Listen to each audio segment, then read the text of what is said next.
Before we dive in today, let's talk about school being back in session. I'm recording this the day after my girls went back to school, and we had a great summer, and I would say it flew by. The girls and I were both chatting about how it felt like the fastest summer yet, even though I think it may have been a week longer than usual. And I am happy that it is time to settle back into my typical work hours and schedule. This fall, I'm giving some talks at schools, both to students and to parents, about sleep, and I'm planning some other exciting content for my community, so stay tuned. So here's to routines and productive falls, and here's to also knowing that by the time May rolls around, I will once again be desperately ready for a break from the routines. That is just my cycle. I am desperate for the routine in the fall, and I am desperate for the break come spring. Okay, on to today's episode. This one is a really, really important one about fire safety. It's one you may not even think you need, but I want to encourage you to listen because it's about a small but very important fire safety tip that does relate to sleep and can truly save lives. Hi, I'm Allison Egidi, a pediatric sleep and wellness coach and a mom of two. I love to help parents find solutions. This is How Long Till Bedtime.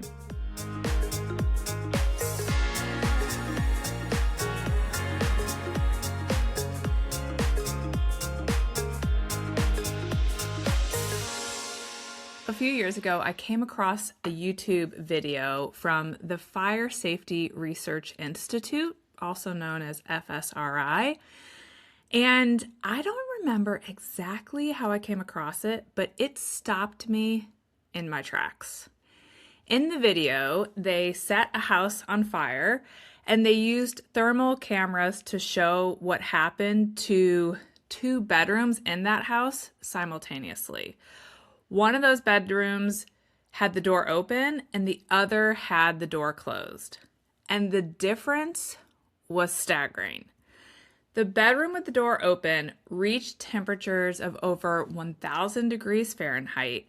And after they put the fire in the house out, everything in that room was black. The bedroom with the closed doors, and they were right next to each other, the temperature was under 100 degrees. And once the fire was put out and they opened the door, the room looked virtually untouched.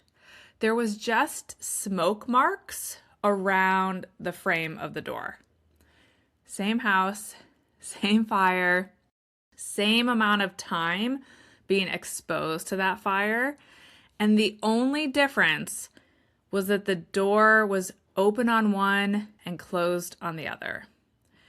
I read the research that came from over a decade of work by the Fire Safety Research Institute and led to this public safety campaign called Close Before You Doze. That's why they produced this video. And the findings from that research are pretty sobering.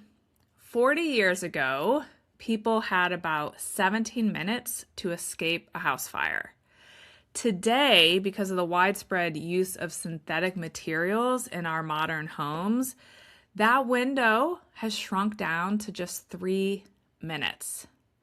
3 minutes, you guys. That is not a lot of time.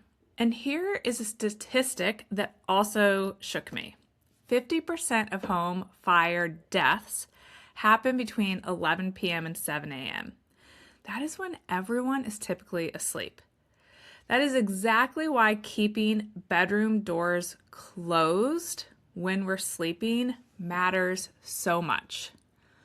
Let me share what else I've learned since initially seeing that video. A fire needs oxygen to burn. I think we all know that. But when you close the bedroom door, you are cutting off the fire's oxygen supply to that room. Without oxygen flowing freely, the fire cannot grow as aggressively into or around that space.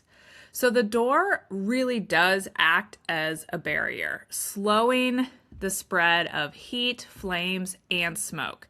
And smoke is actually one of the biggest killers in home fires. Most fire deaths are not caused by burns, they're caused by smoke inhalation. Toxic smoke can fill a room and incapacitate someone before the flames ever reach them. So let's look at what the research shows. The open door bedroom reached temperatures of over 1,000 degrees Fahrenheit and measured an extremely toxic 10,000 parts per million of carbon monoxide. And the oxygen level in that open door room dropped to just 8%, which is extremely low and not survivable for very long. And in that closed door bedroom, temperature stayed under 100 degrees. Carbon monoxide measured approximately 100 parts per million, and oxygen levels remained at a breathable 18%. That is a 100-fold difference in carbon monoxide exposure and a 10-point difference in oxygen that is quite literally the difference from being able to breathe and not. And in experiments, a victim in the closed bedroom was found to be in survivable condition well after the fire department would have arrived. The closed door doesn't just buy someone seconds, it bought minutes. The minutes needed for firefighters to get to the home and reach the people, or in our example, reach our children. So here's what an FSRI researcher said that I think every parent should hear. He said, if there's a fire, there is not time to act. If you are a parent with children in the home and that smoke alarm goes off, potentially you cannot get to your children's room because you're cut off by smoke. If you close their door before you go to bed, if you've already put that safety barrier in place, then you know your children have longer to survive in that situation. You might not be able to get to them, but if their door is already closed, you are giving firefighters more time to get to them. That is the power of a closed door. And here's something that surprised me when I first read about this research.